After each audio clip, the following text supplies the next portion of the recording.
Hello there and welcome to a presentation from us here at MAT Movement Assessment Technologies. My name is Andrew Lemon and I'm here with Stephen King.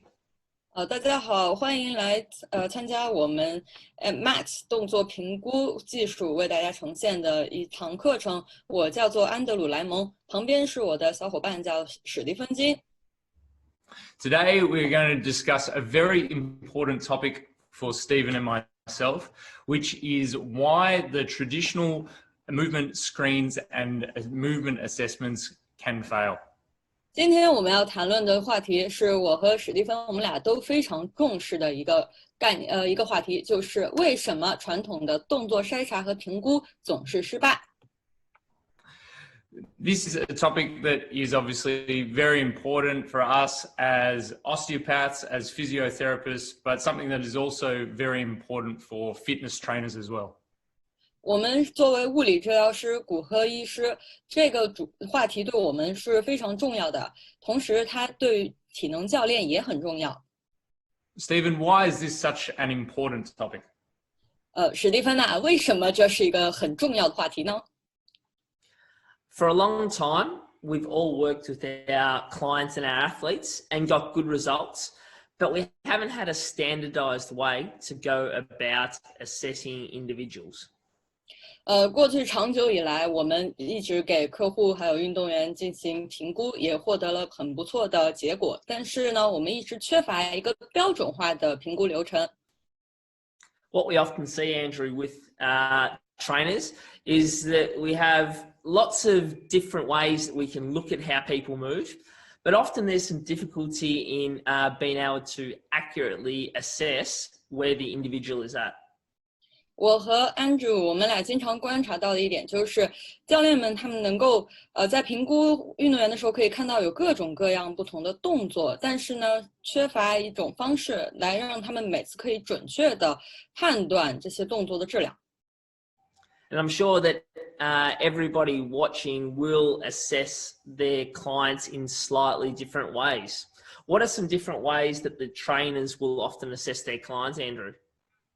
那我相信每个人在评估的时候都会有自己的一套方法，都会跟别人或多或少不一样。那么安德鲁，就是你认为教练们他们会有哪些评估方法呢？ Often for trainers and fitness professionals, a lot of the way in which they assess people is based on looking at how people move. 在我看来，通常体能教练、训练师们他们都会基于运动员的整体的运动质量来评估他的动作质量。This might involve looking at the quality of the movement. Does it look good? Does it look bad? Does it look efficient? Does it look inefficient? 那这其中就包括一个是评估它整体运动的质量，是高效的还是低效的，是好的还是不好的。But unfortunately, in the fitness profession, there often isn't a great standard for assessment to identify whether or not people are safe to train and whether or not they should be performing the exercises they are doing. 但是呢，我认为体能教练们缺乏一个标准化的评估的流程，来帮助他们更好的判断眼前的客户或者运动员是否现在去训练是否安全，或者说现在去执行某个练习是否恰当。I know when I first studied as a personal trainer, there was no standardized way to go about assessing someone. 我知道我在学习做私人教练的时候，那个年代还就没有一个标准化的评估方法。And as a result, it was hard to know exactly what that person needed to help them reach their goals. 结果对我来讲就很难去找到我的这个客户他究竟需要哪些方面进行提高。So I went looking for more answers and went and did my osteopathy and physiotherapy studies to try and get a more standardized approach to assessment. 于是呢，我就带着这样的疑惑去进行了对骨科治疗和物理治疗的学习，然后又学习到了很多的评估。And while there is a standardized way to assess therapeutically, there are still some difficulties with it. 尽管现在在物理治疗领域呢是有标准的一个，就是有一套的评估标准，但是这个标准本身也还是存在着很多问题。So we'll see all health and fitness professionals will often, look at things like heart rate, respiratory rate, some of those basic needs for an individual. 我们知道，像健康和健身专业人士呢，他们在评估的时候会，首先一个会去关注一些基本的生理指标，包括他的心率、呼吸率等等。They might look at muscle girth, height, weight, get some basic measurements around those capacities. 然后还会看，包括测量他的肌肉维度、体重、身高等等。And assess things like posture. That's often very similar between health and fitness professionals. 然后还会进行体姿态评估，像上述的这些评估呢，都是在健康专业人士评估当中非常常见的。We'll often perform some systems examinations as a therapist and look at some of the other body parts around the area that someone needs to address. 有的教练呢，还会采用一些偏向物理治疗的评估手法，去进行对身体局部进行一个检查。Look at some basic joint range of motion and look at some fundamental movements like walking or squatting. 然后呢，就比如说会对关节活动度进行一个测量，或者是观察他在走路的时候的一个步态，或者是跑动的时候的一个步态。The therapists will often use their hands a bit more than the trainers and get hands-on with the tissues. 和健身教练还有体能教练相比呢，就是物理治疗师他们在进行评估的时候，会更多上手去接触那个患者或者说客户的身体组织， as well as feeling the joint range of motion and maybe testing some muscle strength with their hands. 然后他们还会上手测试关节活动度以及测试肌肉力量。Before then looking at flexibility and some tests that we see in the research to help us better assess individuals. 这之后，他们还会进行一些柔韧性的测试，以及一些研究当中已经提出来了的测试方法，来进一步的发现患者或者客户他的问题所在。Before maybe sending them off for some imaging if needed. 然后这之后才会根据实际的需要，送客户去拍片。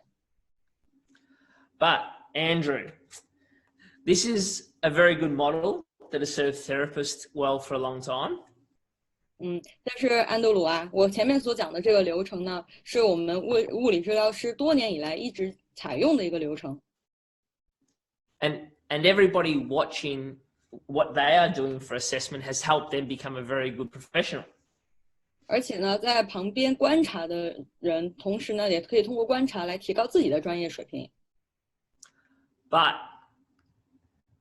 there's a problem. 但是还是存在着问题。Does this 像这样的测试 or this 或者这样的测试 or this 或者是这样的测试 look or tell us much about this? 他们能够较好的反映实际的运动表现吗？ or this 或者说他们能够较好的反映不同人群日常生活中的表现吗？ Andrew, yes, no, or maybe? 安德鲁，你的回答会是什么呢？是否还是不确定呢？ Well, luckily, Stephen, we've been teaching about this subject for such a long time that I know the answer. What's that?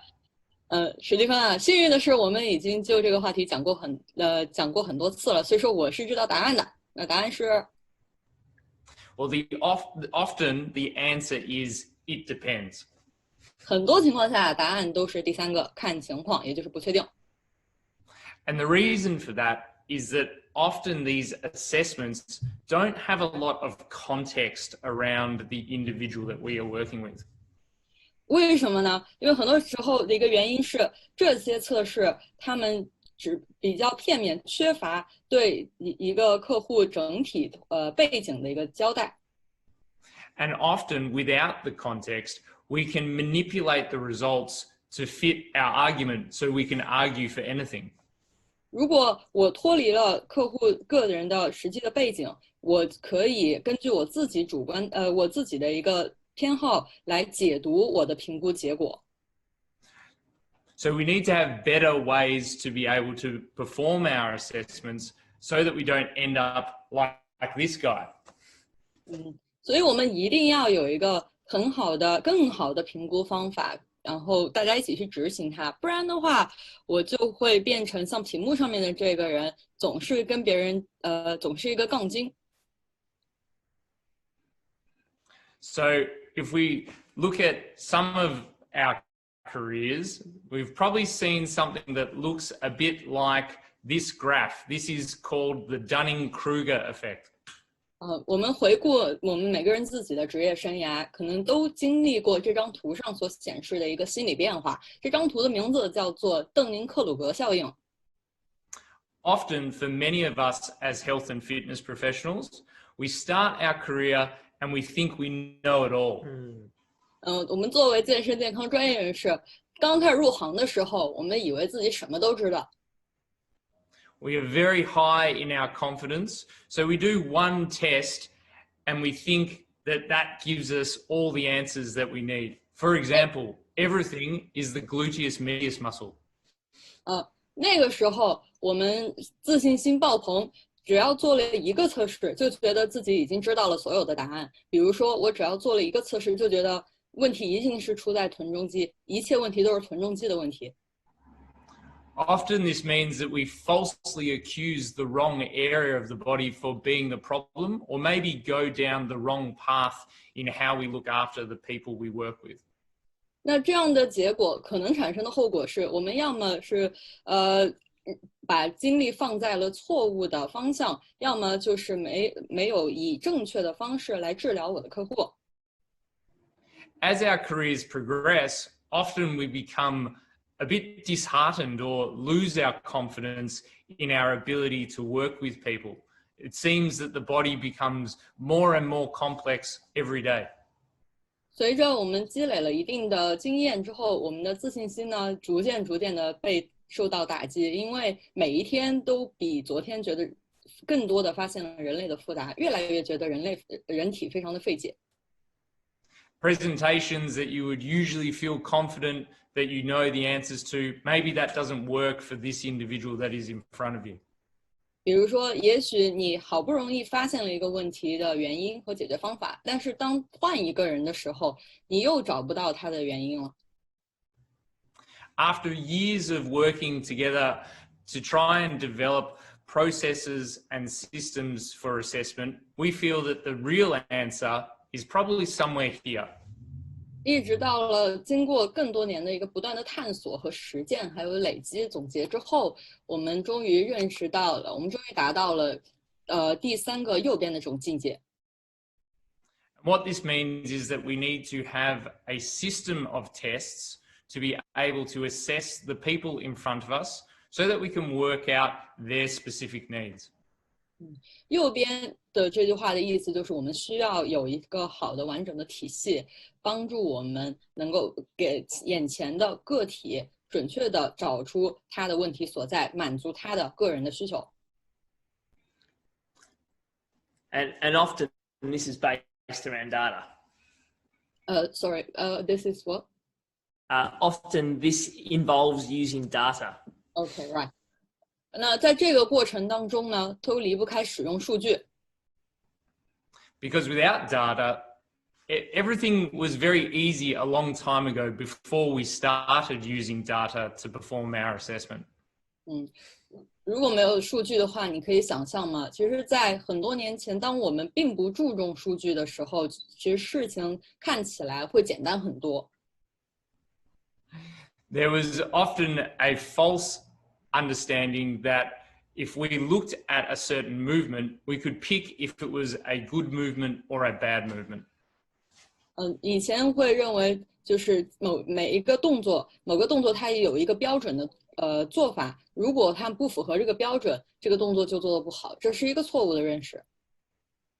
So, for example, with this squat, there was a good squat and there was a bad squat, and we just needed to make sure everyone did the good squat in the old false model. 在过去的观念里面，比如说深蹲，它就只存在好的深蹲和不好的深蹲两种，而且我们的目标呢，就是让所有人都能够去做这个好的深蹲，但这种观点是就过时的观点。But this, of course, provided a challenge because, as we know, not everyone moves in the exact same way. 但是现实就告诉我们，每个人他的移动方式，他的动作需求是有多多少少不一样的，不会有两个人去做出完全一样的动作。Everyone moves differently, and so we need to make sure that we don't just have a one-size-fits-all approach to assessment. 正是因为每个人的动作模式都会有一些不同，所以这就告诉我们，没有那种万金油一样的方法。And this was also said by a very famous person who said the one-size-fits-all approach is convenient, but it is lazy. 屏幕上这句话呢，是一个很有名的人说的。这句话意思是说，万金油的方法看起来方便，其实是偷懒。So this was said by James Dyson, Andrew. Who is James Dyson? 说这话的人叫做詹姆斯·戴森Andrew，你知道他是谁吗？ Well, James Dyson is the inventor of my favorite piece of equipment when I'm not assessing, and that is the Dyson vacuum cleaner. Very useful. 戴森呐，它可是我在工作闲暇之余最喜欢的一款电子产品，家用电器的发明人。这款电器呢，就是戴森吸尘器。But as a scientist as well, he obviously uses multiple approaches to test his devices to get better results. And we should do the same as health and fitness professionals to test the people we work with.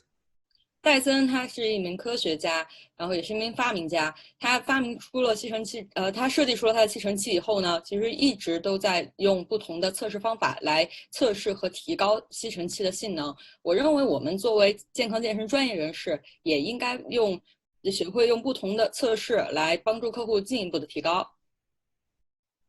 And if he is using this approach with machines, which should be very reproducible to make, the body is much more complex.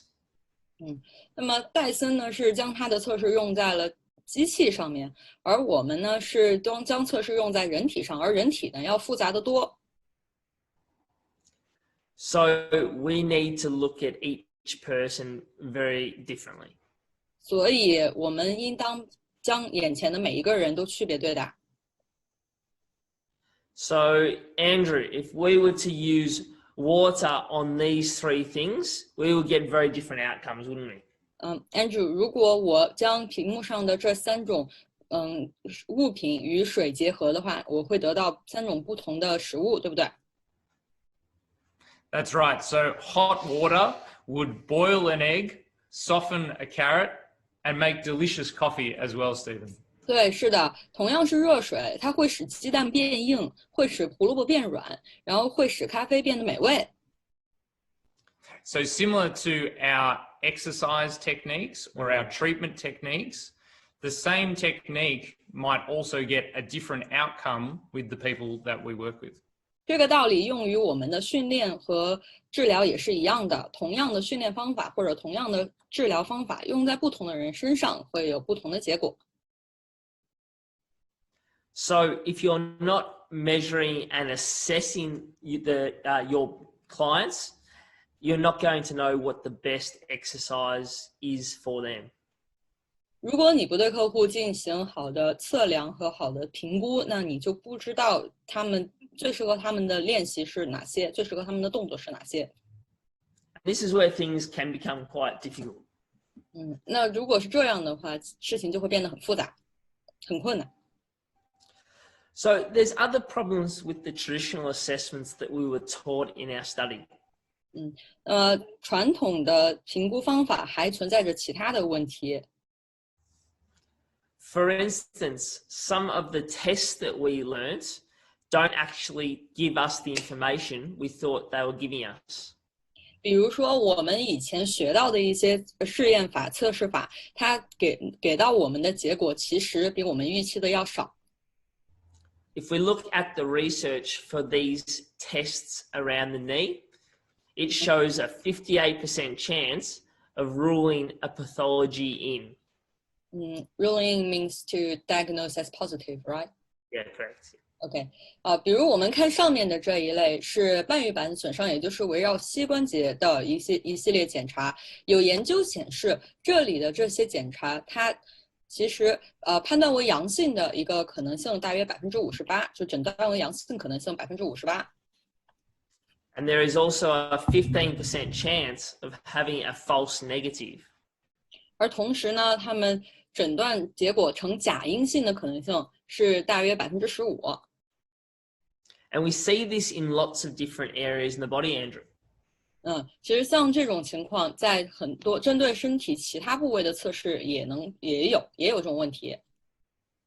In the shoulder, we see a 48% chance of diagnosis and a 32% chance of a false negative. 比如说，针对肩关节的一系列检查，诊断结果呈阳性的概率是大约48%，而假阴性的概率是大约32%。So basically, Andrew, we might as well just flip a coin. Flip a coin means depending on the chance, right? Right. You chance, 所以 yeah. 所以这意味着什么呢？意味着我们就算是做了测试得到了结果，但是这个概率也只能算是一半一半。这个就跟抛硬币一样，要碰运气。Because we have a 50-50 chance of actually finding out what we want. 因为我们正确的概率只有大概一半。And this becomes even more challenging, Andrew, when we see that pain doesn't equal tissue damage.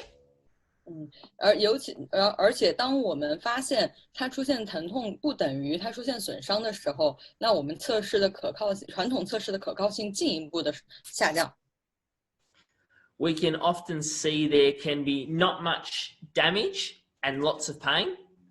比如说可能会出现它损伤轻微但是疼痛剧烈的情况。But we can also see lots of damage and minimal pain. 也可能出现损伤严重但是疼痛轻微的情况。For instance, in this example, a paper cut is very small amount of tissue damage, but you have a lot of pain associated. 比如说左边这张图，手指被刀划了一个小口，虽然这个伤很小，但是你的疼痛感会很强烈。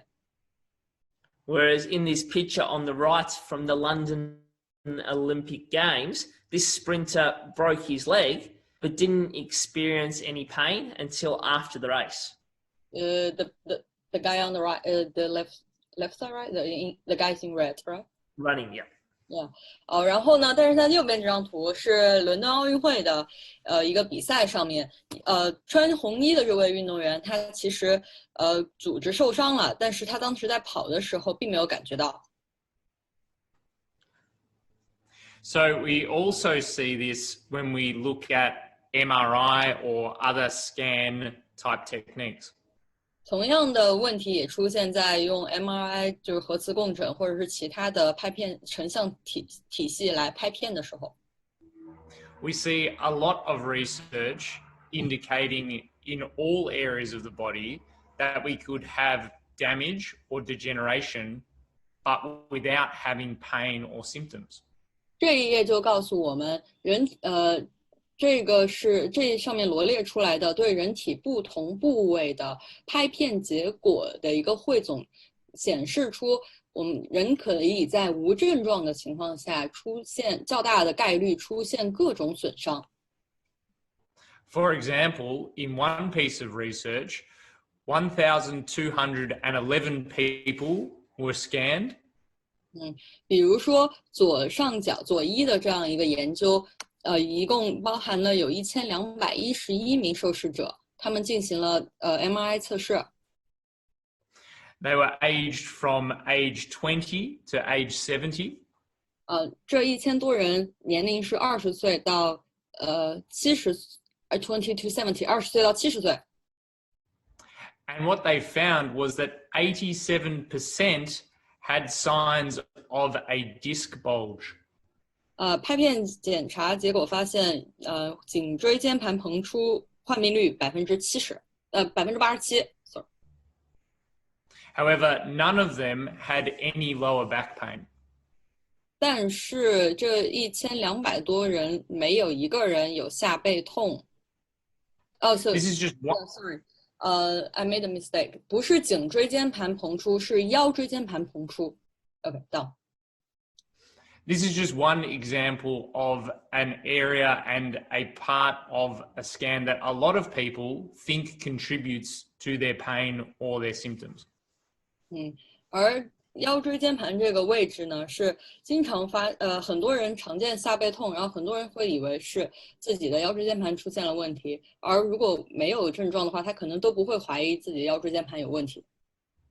And we can see this in all the other examples on this slide of different areas of the body showing similar findings. 同样的，我们还可以在其他的这一页上列出来的其他的研究看出来，就是也是存在着虽然无症状，但是出现很多问题。So unfortunately, we cannot always rely on a scan or an imaging technique to tell us all the information we need to know. 这就告诉我们，如果我们只依靠一张拍片的结果来作为所有判断的依据的话，这往往是不靠谱的。We also see that impairment or interesting signs on how people look. 然后呢，我们还会看到另外一种情况，就是当眼前的个体它出现损伤或者运动障碍的时候。Doesn't always mean a loss of function or performance. 并不等于它就丧失了功能，或者是运动表现受到了影响。For example, this scan here shows a very clear scoliosis curve. 比如这幅图上是一个非常清晰的脊柱侧弯。Many therapists, many trainers would think, I need to try and fix this. 很多治疗师、理疗师和教练看到这张图的话，的第一反应可能都是我要帮他解决这个问题。But actually, we know that many people in history have performed amazingly well with this exact same finding. 但是我们现实告诉我们，历史上有很多人，他们有着卓越的运动表现，同时他们还有这个脊柱侧弯的问题。For example, down below, we see a very clear curve in this individual's spine. 比如说，我们先看下面这张黑白的图，右面我们可以看到它的脊柱有明显的弯曲、侧弯。But this is the same spine that has the world record for the deadlift movement. 但是有着这样一个脊柱的人，他却曾经拿到了硬拉的世界冠军。This man, Lamar Gant, has the record for being able to lift the highest amount of weight for his body weight and size. For his body weight and scientist. Body weight and size. OK, sorry. 然后呢，照片下面的这个人，他能够举硬拉的重量，最大的重量是他同一个身高和体型组里面最重的。And potentially his scoliosis isn't a dysfunction. Maybe it helps him perform so well. 所以对他来讲，他的脊柱侧弯也许不是一个缺陷，反而是一个优势。The picture above is also a very famous scoliosis. 上面这幅照片呢，也是一个名人，他也是有脊柱侧弯。And I'm sure many of the viewers recognize who it is. 也许屏幕前的你已经认出来他是谁了。It is, of course, the famous Usain Bolt. 他就是有名的博尔特。Once again, another world record holder and amazing performer. 他也是一个世界冠军级的顶级运动员。Potentially, once again, his scoliosis has helped him perform so well. 那么，所以呢，虽然博尔特他有脊柱侧弯，但事实上也许正是这个体型帮助了他破了世界纪录，成为世界冠军。And I'm sure for us as therapists and as fitness professionals, we probably wouldn't want to try and change his scoliosis for fear of ruining his performance. 如果我们现在是他的治疗师、康复师，或者是他的教练，我们应该都不会想去纠正他的脊柱侧弯问题，因为这可能意味着他的成绩会下降。So once again, we need to make sure that we are going further than just basing what we do on how people look. 所以呢，我们要明确一点，就是我们在训练也好，还是在评估治疗也好，我们都要想得更多，想得更全。Because often those abnormal findings may indicate elite performance. 因为有可能你所谓的观察到的异常的体态，反而会帮助这个人获得优秀的表现。For example, we have some acrobats performing in the Cirque du Soleil. 比如说这张照片上呢是太阳马戏团的一些杂技演员。And the Cirque du Soleil have been users of the movement assessment tool for a long time with all their performers. 太阳马戏团呢是过去很多年来一直在给他们的所有杂技演员进行动作测试。For most of us, if we saw someone bend like this, we would think there was a big problem. 对于我们其他人来说，如果看到眼前的客户他能够身体做出这么大幅度的动作，可能会怀疑他的身体结构出现异常。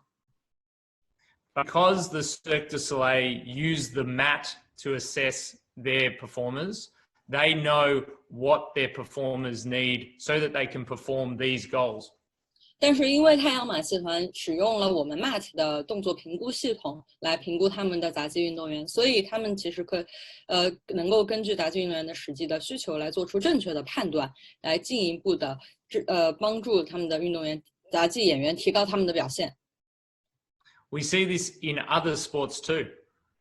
像同样的例子在其他的运动项目中也有见到。For example, this baseball pitcher and the amount of range of motion he has in his shoulder. 比如说下面这位棒球投手，大家可以看见他的肩关节旋转角度可以很大。If we were a therapist assessing this shoulder and bent it back this far, we would probably think there was a big problem. 如果我是他的物理治疗师，现在在评估他的肩关节，然后发现他的肩关节可以外旋这么大的角度，我也许会认为他出现了异常。But because we know that baseball pitching requires such a movement, we need to be able to look beyond just how the flexibility of it works. 但是如果我们知道像这样的外旋角度实际上是有益于棒球投手的一个投球表现的，那么结合了他实际项目和位置的需要之后，我们就可以得到更好的更准确的结论。 And this is where having a process to look at all the parts of the body and how they work together is so important. 这就是为什么我们在评估人体以及人体的局部和它整体的质量的时候，我们需要有一个标准的一套体系和流程。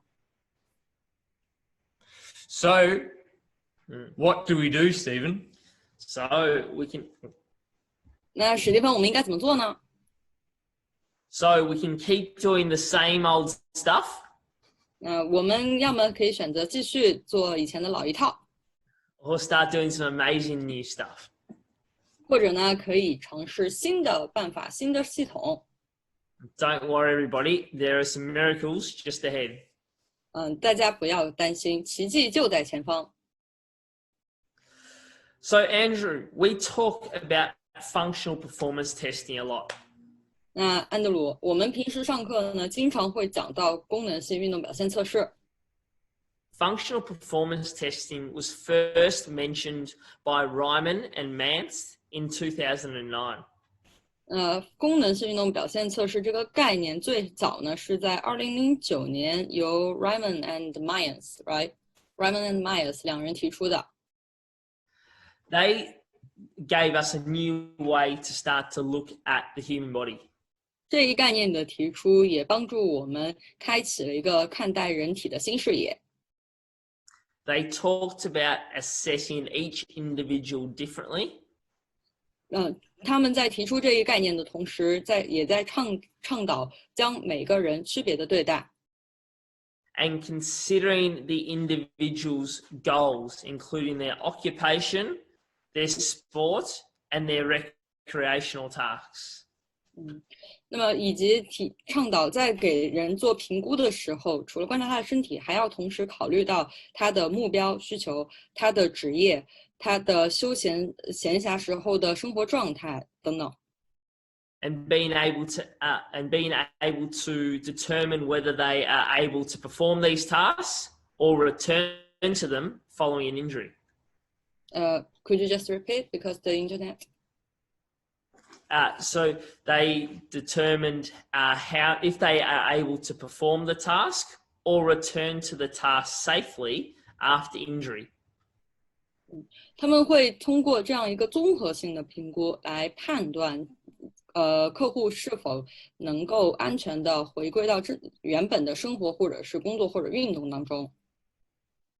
And they mentioned assessing the body in all 3 dimensions of movements and looking at both qualitative data and quantitative data.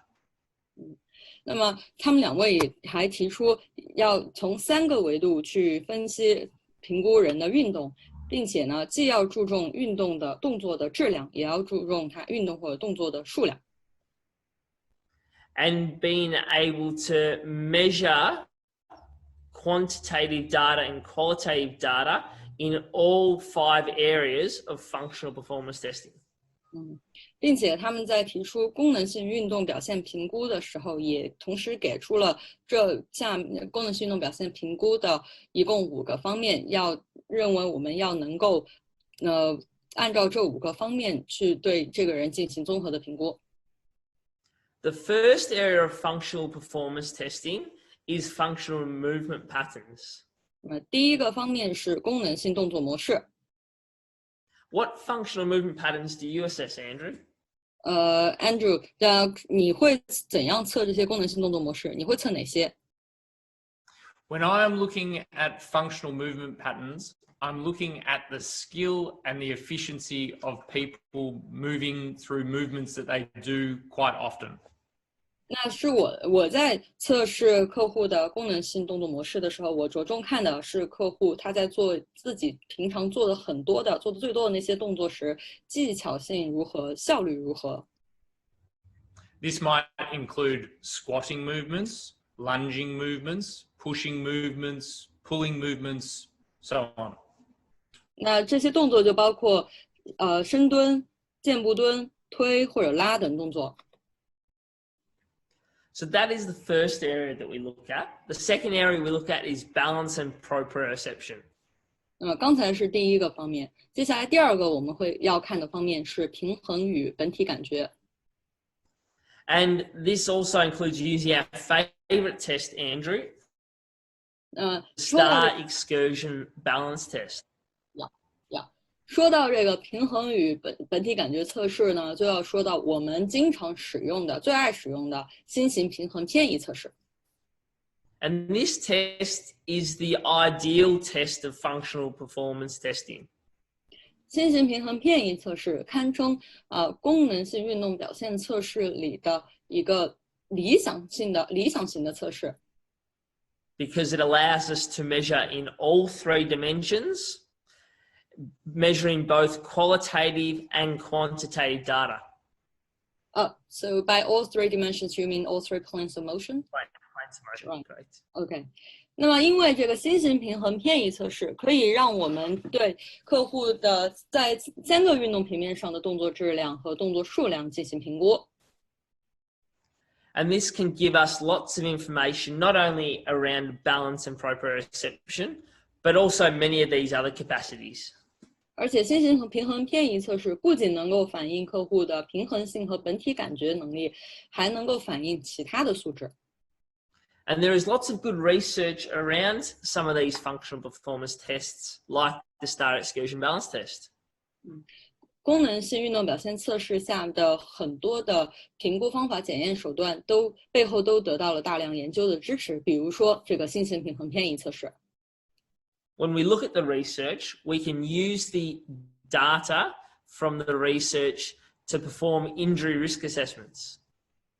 所以我们就可以借用这些测试背后的研究数据来帮助我们分析当前的结果。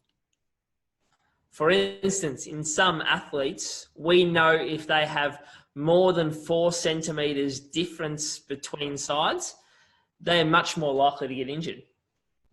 比如说对于某一些运动员，我们有研究数据告诉我们，如果他的左右下肢在做这个平衡测试的时候，左右两侧差异大于了4厘米，那这就是一个危险的信号。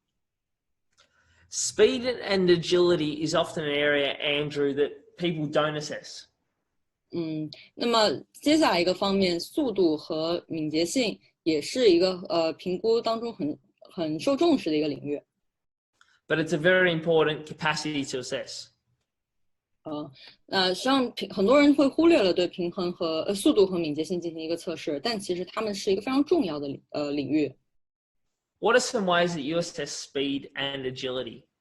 那 Andrew， 你会怎么测试速度和敏捷性呢？ Often these tests are things that we would see maybe on a sporting field.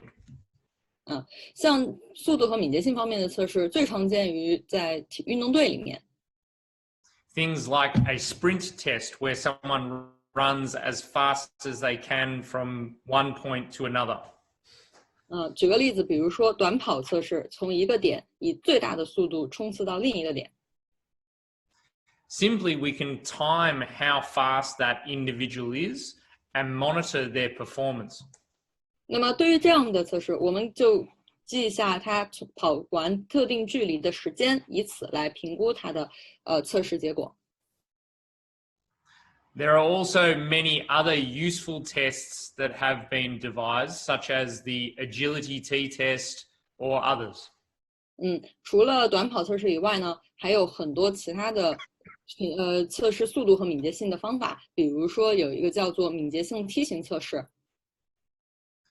These tests are often useful to indicate someone's performance and should be used in later stages of rehabilitation. 那么像这样一些速度和敏捷性测试，既可以用来反映这个运动员他的运动表现或者竞技表现，然后也可以用在他康复治疗的后期，来作为一个确认标准、判断标准。And often there is many pieces of data that we can use from research to indicate where someone's performance is at. 而且呢，像这样的一些很多测试背后都有丰富的研究，我们可以采用参考研究里的数据来帮助我们分析测试结果。Now, the aerobic and anaerobic fitness of an individual is very important because it allows us to know what their level of fatigability is.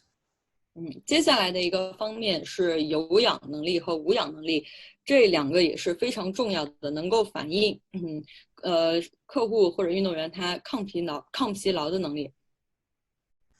Because people can test and perform very differently when they're fatigued compared to when they are fresh.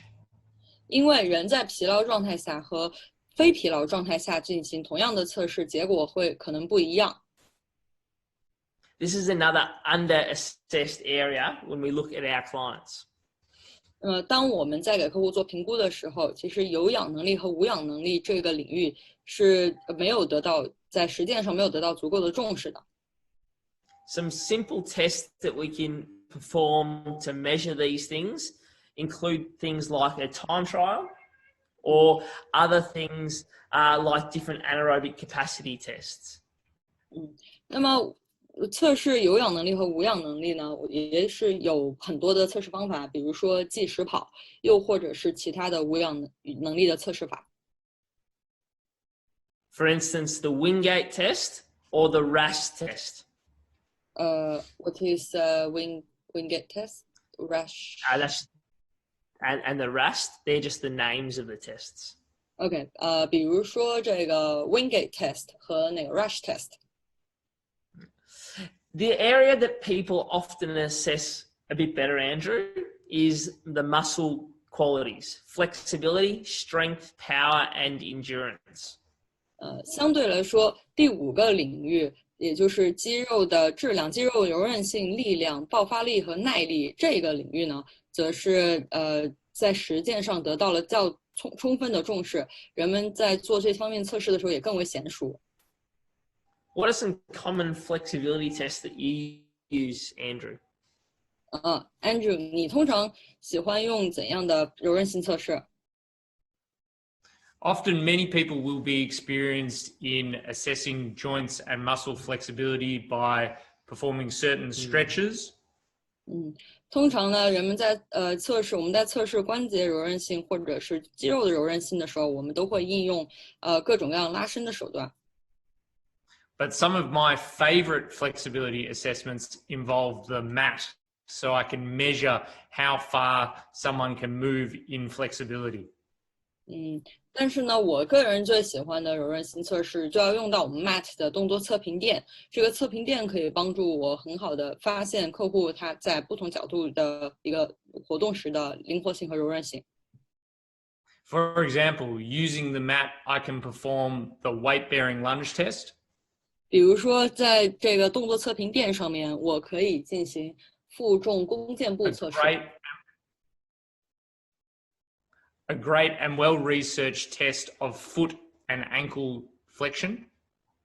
负重弓箭步测试是一个很好的反映踝关节和足踝这个位置的屈角度的测试。But I can also assess the flexibility of the hip, the flexibility of the spine, almost any other area of the body using the mat. 那除了足和踝以外，其实在这个动作测评垫上面，我还可以去测试我脊柱、髋关节以及身体其他位置的柔韧性。Now, strength is another easy to assess capacity. What are some ways that you would assess strength, Andrew? 肌力测试也是非常常见、非常常用的。那 Andrew， 你通常会用哪些测试呢？ Well, in our MAT Level 1 course, we teach lots of strength assessments for the whole body. 那么在我们的 MAT Level 1的课程里面呢，我们会涵盖到很多进行全身力量测试的方法。This might include a calf raise test, a single leg sit to stand test. 这其中包括比如体踵测试，以及包括单腿坐到站的测试。But also looking at things like a core endurance strength test, or even a shoulder strength testing example. 然后还包括核心的力量和耐力测试，以及肩关节的力量测试。Being able to assess the strength is often a very important thing to do. 核心力量是非常重要的一个要素，所以我们一定要学会测试核心力量。And there's lots of good research out there on being able to identify whether someone is at risk of potential injury or whether they're ready to return back to the sports field. 然后呢，现在也有很多的大量的研究，详实的数据可以帮助我们判断，在进行了力量测试过后，我们眼前的客户究竟是已经可以安全的回归到他的训练或者日常生活中了，还是仍然存在有较大的损伤概率。The last muscle capacities that we look at are power and endurance.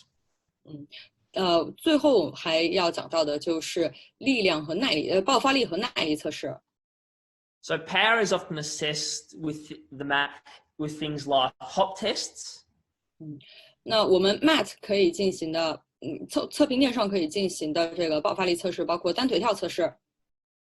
And we've got lots of different hop tests that have good research and evidence to use to make better decisions about our clients. 我们有很多不同版本的单腿跳测试，它们背后都有着详实的研究和大量的数据，可以给我们用来分析客户的测试结果。And muscle endurance is looking at the muscle further on from strength. 而肌肉耐力测试则是它和肌肉力量测试是不一样的。So if we're looking at general strength, it's usually less than 12 repetitions. We're looking at endurance strength, it's more than 12 to 15 repetitions. 一般如果我们做力量测试的话，我们通常重复次数只是在12次以内。但如果是进行耐力测试的话，通常是要在12到15次以上。And if we can measure all of these 5 different areas, we can then go and start to improve those areas.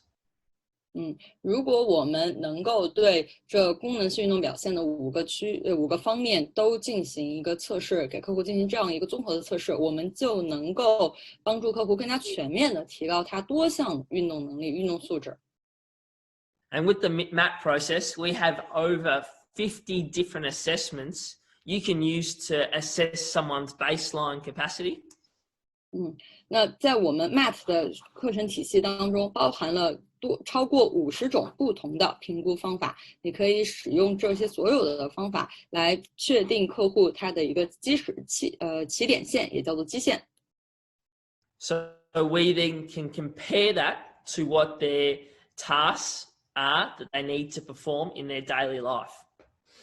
我们确定了客户的一个基线之后，再明确客户他在日常生活和工作当中需要去执行的任务，两相对比。And build their capacity to be able to perform those tasks. 接下来我们可以帮助客户从他们的基线出发，逐渐的提高他们的能力，直到他们可以顺利的、成功的完成他们的任务。The main thing that we aim to do with our MAT assessments is take movements which are subjective and make them more objective. 那我们 MAT 动作测评技术，我们最主要的任务和使命就是将那些偏主观化的测试尽量的做到客观化，将主观变为客观。So in this example on the left-hand side, we go from a movement with no data or information to a movement with lots of data and information. 比如左边的这一组对比图就显示了我们如何将一个没有可以客观衡量指标的测试变成了有客观衡量指标的测试。So we can measure lateral flexion and the height and the distance component of the movement. 所以在这个脊柱侧屈的评估当中，我们可以去测量它的高度和距离，用此来分析出它的侧屈。So we will be able to know if our exercises improve that movement. 而且呢，有了这2个指标，我们还可以在后续再次评估的时候，来判断我在这期间的训练是否提高了它的侧屈能力。And we can track that progression over time until our clients and athletes reach their goals. 所以我们可以使用这些客观的指标来追踪客户的一个进展，直到客户能够顺利的实现他们的目标。So we can see in this individual here, post ACL surgery, initially he could not reach very far on the star excursion balance test. 比如右边这张图是同一个客户，他在做完前交叉韧带手术之后，一开始他在做心形平衡偏移测试时，他能够伸出去的角度并不大。And he also did not have much knee flexion in the first example. 而且在一开始就是第一个例子当中，它的屈膝角度也不大。Which we could also measure using things like video analysis. 那像屈膝角度，我们可以通过视频辅助来分析它的屈膝角度。And then in the second example, we can measure more distance as well as more angle in the movement. 下图的第二个例子呢，其实更好的说明了，通过使用我们的动作测评点，既可以测试它在做这个心理偏移测试当中的关节屈曲角度，还能够同时测量它另一侧伸出去的距离。And we can compare to the data in the research to know if our client is doing well or not. 我们可以将角度数据和距离数据与研究提供的参考数据进行一个对比，来判断客户当前的状况以及他是否获得了提高。So, Andrew, if we are doing the new type of assessment, how can we do better with the people we work with? Well, Stephen. OK， 那么 Andrew， 如果我们采用新的评估体系的话，那我们要怎样将它很好的应用到客户身上呢？ Well, Stephen, the solution starts with moving away from an X equals Y approach to assessment. 那么首先第一点就是我们要远离 X 等于 Y 的这样评估思维。As we now know, the one-size-fits-all approach is convenient but lazy. 因为我们前面说过，万金油式的方法看起来方便，其实是偷懒。We need to have an approach that is multifactorial to movement, pain, and injury. 我们应该从多个因素出发去分析它的动作，寻找它疼痛的原因以及损伤的原因。Something that has a process so that we can assess every individual. 我们需要有明确的一些流程，然后这个流程能够帮助我们为每一个不同的个体都明确他们的需求，找到他们自己的原因。That way we can look at the individual and work out their relevant limitations or imbalances based on their goals. 这样的话，我们就可以基于每一个个体他们自己的目标，来找到他们相关的受限和失衡。That way we can work out their story and understand the clues that will help them get the best results. 进而我们就可以通过收集有关他的各种线索，来建立起关于他个人的一份详实的档案。By using an objective assessment approach, we can then set baselines on where this individual is at right now. 通过采用一系列的客观的评估，我们可以确定这个客户当前的水平在哪里，这就是他的基线。This means that then we can track their progression based on the exercises or the treatment that we do with that person. 这样有了基线的话，以及有了一个客观的评估方法，我们就可以追踪客户的一个进步情况，判断我们给他们计划的训练和治疗是否起到了效果。And we can assess whether it has been effective by measuring the improvement from their baseline. 如果我们再一次进行评估的时候和基线对比，客户取得了进步，那就说明我们给到他的干预手段是有效的。And what this allows us to do is use the data to compare to the data in the research. 那么这就意味着我们可以使用通过评估得来的这些数据与这些评估手段背后研究所推荐的数据进行对比。Using these set numbers, we can work out if someone is at risk of injury. 借助这些数据，我们可以判断出当前的客户是否存在损伤风险。So it can help us make better decisions with the people that we work with. 从而我们就可以为客户制定更好的决策。It also can enhance how our client is motivated by our treatment or our training. 然后呢，我还可以通过这样的方式来增强我们客户对我们的信任，以及增强客户自我提高的一个信心和动机。By using data, we can make treatment and training like a game.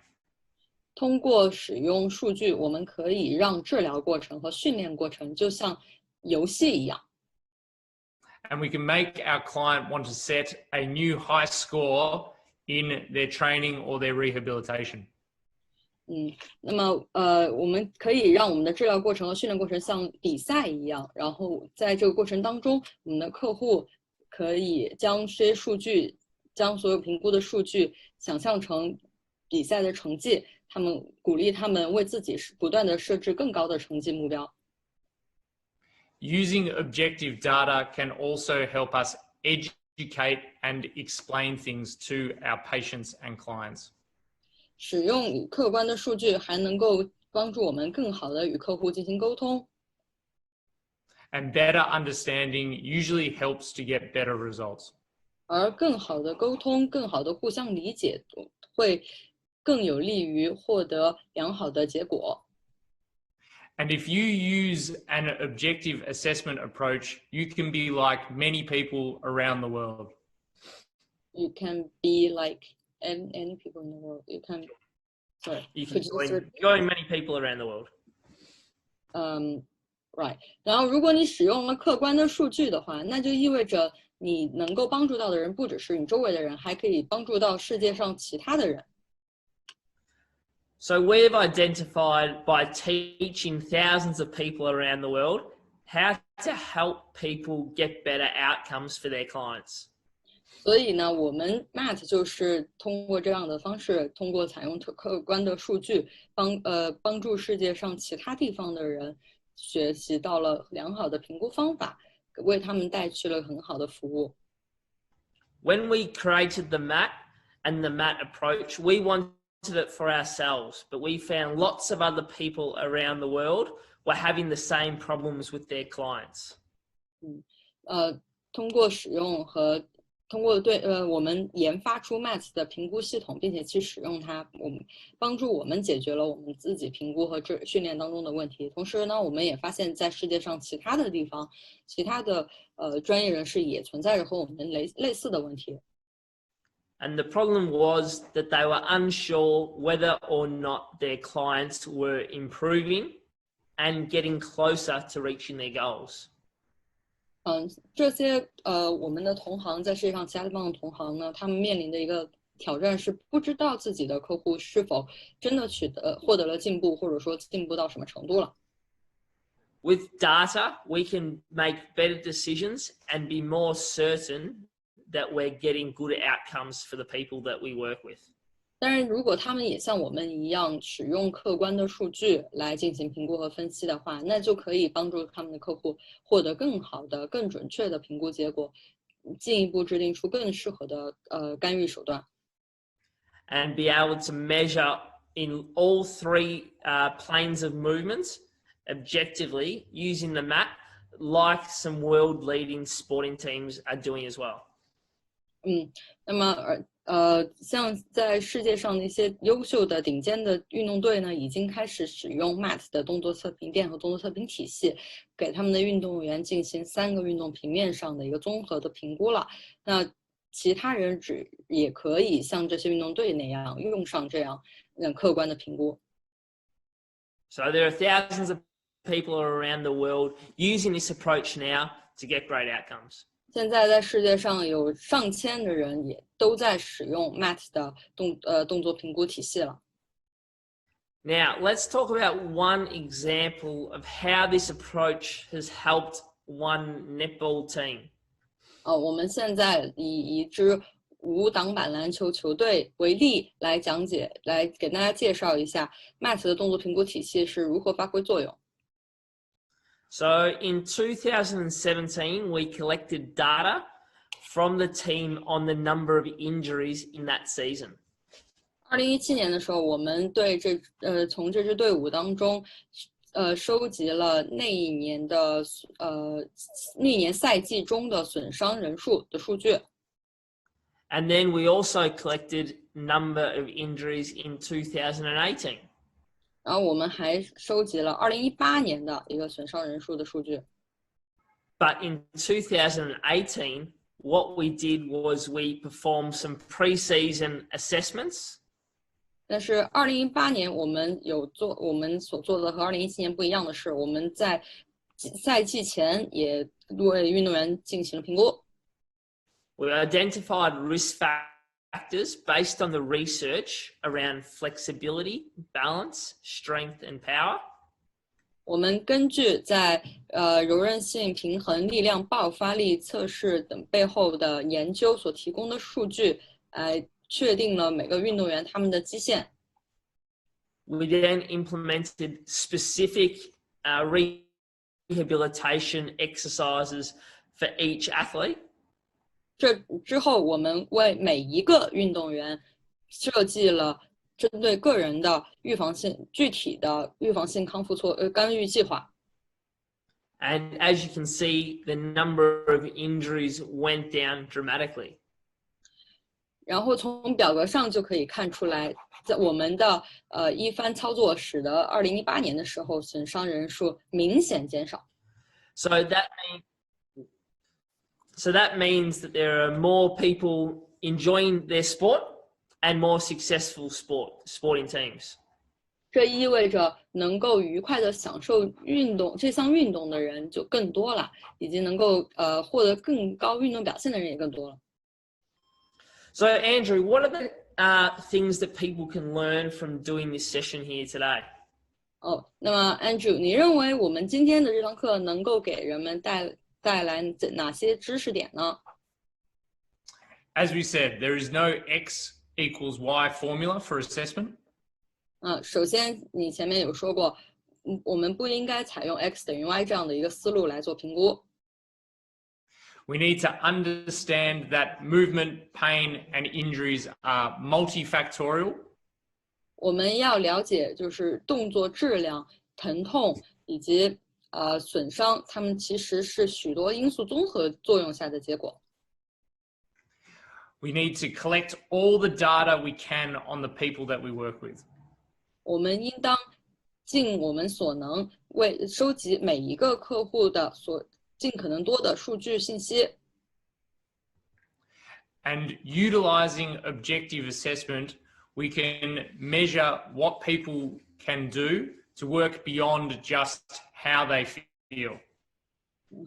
然后呢，我们应当要学会使用客观的数据和客观的评估手段，来制定尽可能客观的来得到尽量客观的评估结果，而不是依靠自己的主观臆测。And by doing this, we can stop guessing with the people that we were working with and start measuring. 这样的话，我们就可以不再依靠猜测和主观推断来评估客户，而是可以用客观的测量手段来评估客户了。